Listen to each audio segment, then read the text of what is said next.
Hello everyone! Welcome to my channel! Today, isasama ko po kayo sa aking pamamasyal dito sa Schaffhausen Rheinfall Waterfalls. Guys, narito na po kami sa winter tour. Today, papunta po kami ng Schaffhausen kasi papakita ko po sa inyo ang waterfalls dito sa Switzerland. So nakita nyo, papunta po kami dito. Dito kami aakyat sa platform 7. Guys, yan na po yung tren na sasakyan natin puntang waterfalls Schaffhausen. 42 pa siya alis.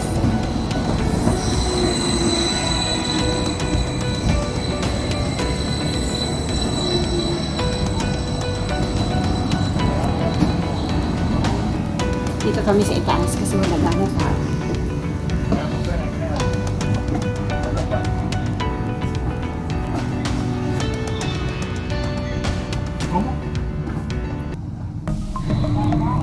On the way na po kami guys. Ganyan po dito ang mga dinadaanan. Ang ganda ng bahay. Nag-iisa siya doon. Sana bahay ko yan.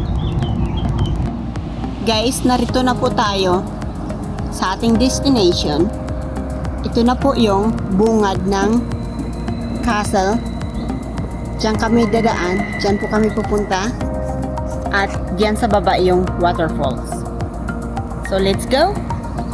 Enjoy!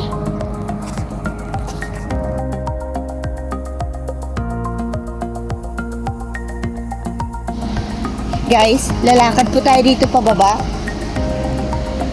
At para makita natin ang mga paligid, kung gaano kaganda, at makita rin natin yung bungad ng waterfalls. At mamaya, maglalakad tayo ulit paakyat para makita rin natin yung castle. At bago tayo tatawid doon sa may tulay at para maikot natin yung waterfalls. Nakita ninyo, nakikita na mula dito yung tubig. At doon sa kabila, tatawid din tayo mamaya. Kita ninyo guys, umpisa na po, ang dami ng tao sa baba. Kita nyo, umpisa na po, makikita ninyo para tayo nasa Niagara Falls kahit nandito lang tayo sa Switzerland. At nakita ninyo kung gaano kalaki yung waterfalls namin dito.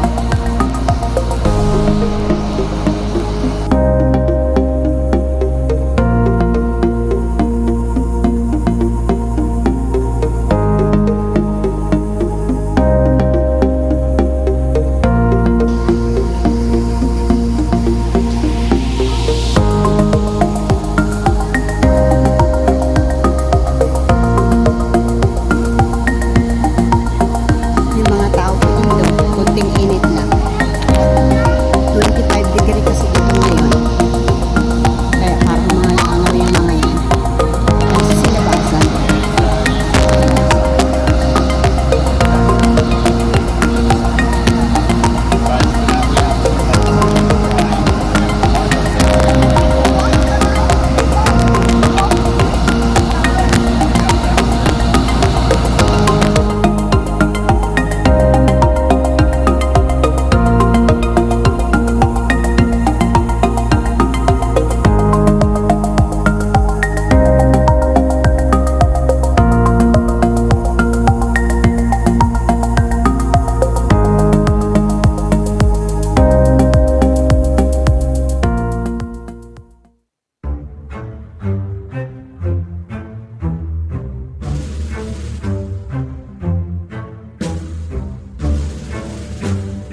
Nakita ninyo guys, ang daming isda, di ba? Ang salmon, kung saan-saan sila. Ayan o. Naalala ko, nung 2 years ago, namasyal kami rito. May isang tao namimingwit. Isang oras na siya namimingwit. Hindi siya nakakahuli. Pero yung mga salmons, nagdadagsaan sa kabila. Nakita nyo, ang lalaki. Nakita ninyo dyan sa gilid guys, yung mga bula nga mula sa itaas, akala mo dumi, pero hindi po. Ganyan lang talaga yan. Yung bangka na yan, pwede kang sumakay mula dito sa kinatatayuan ko hanggang doon sa kabila. Mahal nga lang ang ibabayad mo dahil nasa 25 euro din. Yung 25 euro ko, ikip ko na lang dahil 1,000 pesos na rin yun sa atin. Guys, ganyan po ka lawak yung waterfalls. Yung waterfalls. Yan sa may flows sa castle. Aakit kami para makita natin yung itaas. At dyan naman sa may tulay, tatawid kami mamaya para makapag-ikot doon sa kabila. Aakyat na ulit kami dyan. Ito po yung libingan ng mga taong nakadiscovery sa castle na to. At nakadiscovery sa waterfalls na to. Diyan na sila linibing dahil yun ang kanilang wish bago sila namatay.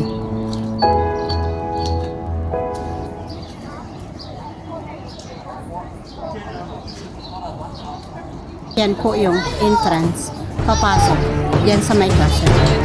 So guys, narito na po ako sa entrance sa may loob. Dito sa loob ng castle, pinapakita nila sa mga litrato kung anong itsura noong araw. May mga kabayo pa.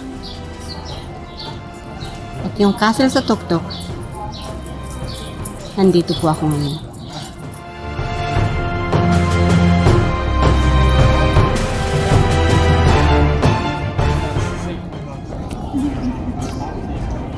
Yung entrance po ng castle,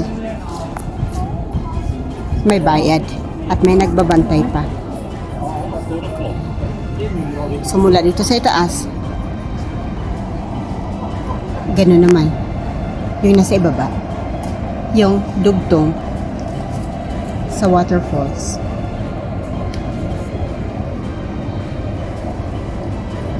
At doon sa kabila na yon, doon din kami mamaya pupunta.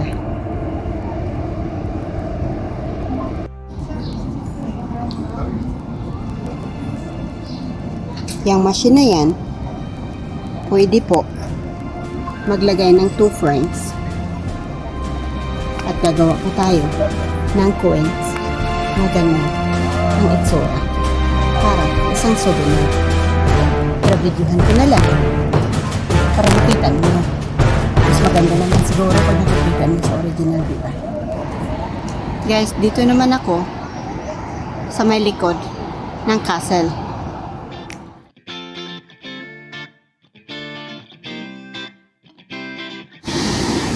Nakita ninyo guys, diyan po ako galing kanina sa may castle. At doon po ako bumaba. At ngayon, nakatayo na ako dito sa may tulay. So ganyan po dito kaganda. Mula dito sa itaas. Pasensya na guys, hindi po ako makalapit kasi nalulula ako dahil sa taas at natatakot ako. Matakotin kasi ako pagdating sa mataas. At lalo na pag tumatawid ako ng ganitong itsurang tulay. Guys, nakatawid na po ako dito sa kabila sa may tulay. At halos hindi ako makalakad papunta rito dahil nanginginig ako sa takot dahil matakotin nga ako pag dumadaan ng ganyan kataas.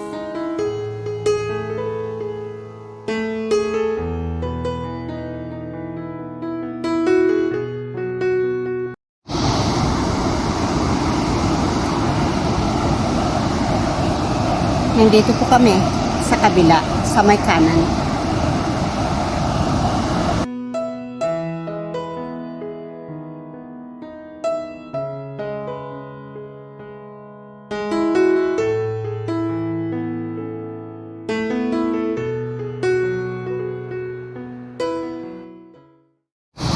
Guys, dito na po ako sa may kabila.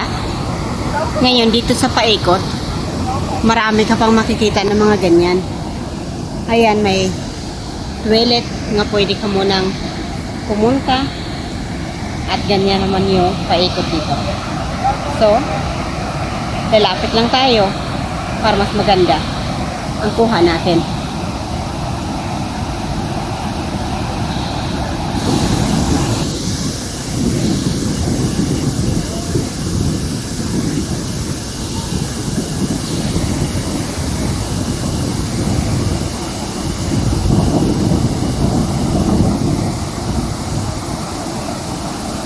Tulay na yon, kung saan dumaan yung train kanina, doon po ako naglakad kanina.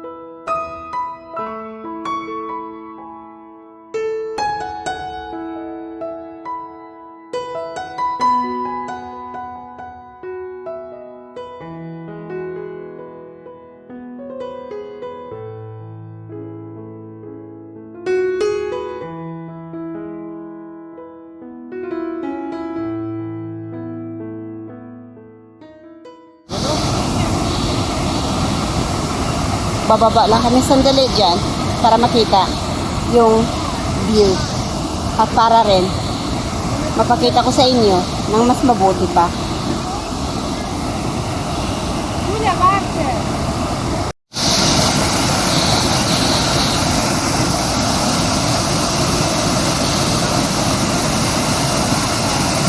Sa sobrang init ngayon guys, parang ang sarap maligo. Akala mo naman ang galing kong lumangoy. Eh pag lumangoy pala, para ring aso. Guys, yan po yung isang tunnel na ginawa nila underground para nahihiwala yung malinis na tubig at yung marami.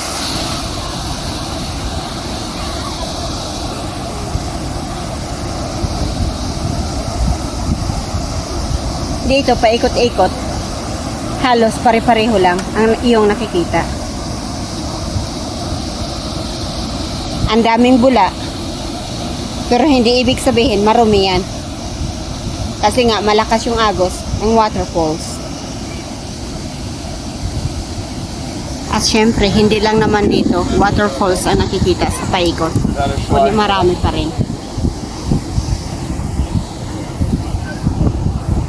Sobrang ng dami ng tao ngayon. Kaya ang hirap mag-video. May train pa doon sa itaas. Yan din yung train mamaya ng sasakyan namin. Pabalik.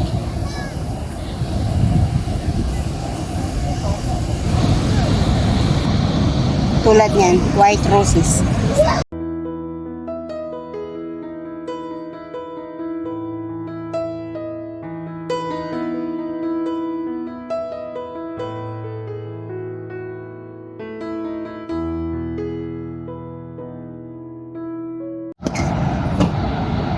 Naririto na po kami ngayon sa may ibaba.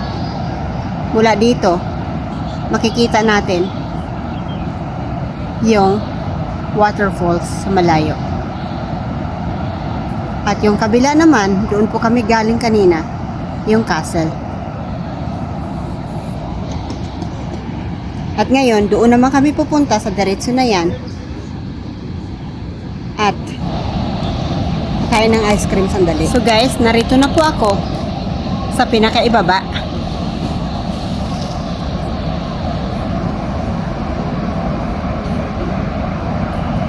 So, yan na po. Makikita natin ang buo, yung waterfalls.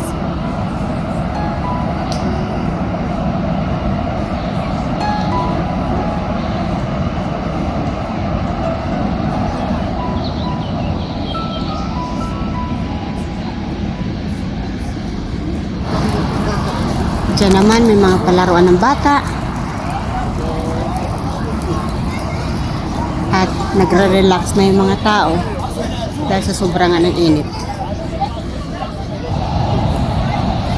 Nakita ninyo guys, kung gaano karami ng tao. Pahinga muna kami dito sa may sulok sandali.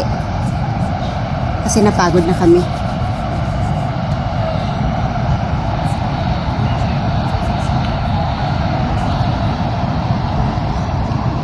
Guys, nakita ninyo, nangingitim dyan sa baba sa sobrang dami ng isda. Ayun o, ang lalaki ng salmons.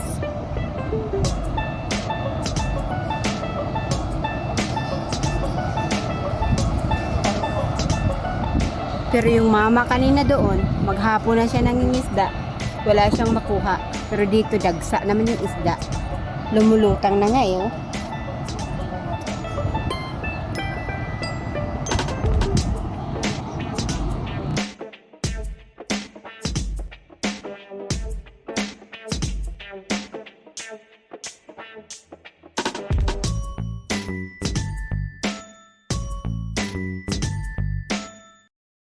Dito naman, mga souvenir shop.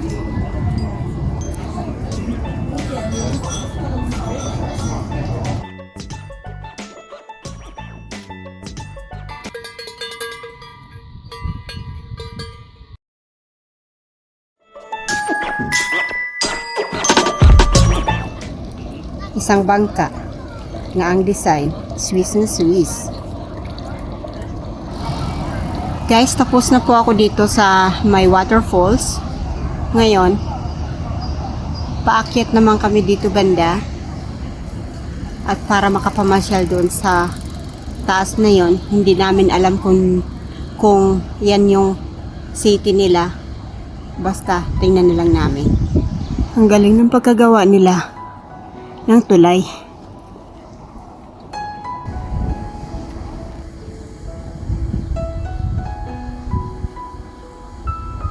Ito po ay Newhausen Schaffhausen.